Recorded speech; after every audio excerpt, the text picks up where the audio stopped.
சிவகங்கை மாவட்டம் மானாமதுரை அரசு மருத்துவமனைக்கு மகனுடன் சிகிச்சைக்கு வந்த வேலடிமடையைச் சேர்ந்த ராஜா என்பவரை பயிற்சி எஸ்ஐக்கள் முத்துசெல்வம், இப்ராஹிம் சுல்தான் சரமாரியாக தாக்கினர். 2 நாட்களுக்கு முன் மகனுக்கு காய்ச்சல் அதிகமானதால் இரவு அரசு மருத்துவமனைக்கு வந்த ராஜா டாக்டரிடம் ஊசி போட சொல்லி கெஞ்சியுள்ளார்.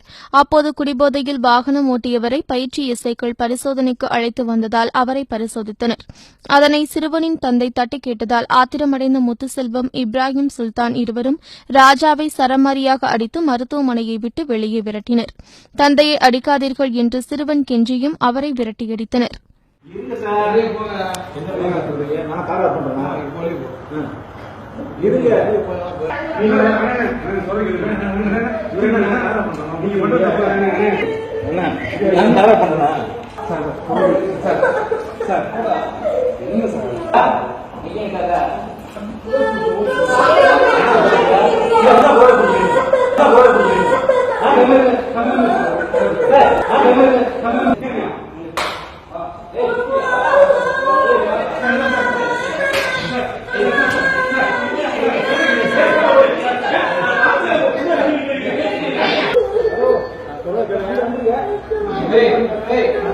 Hey,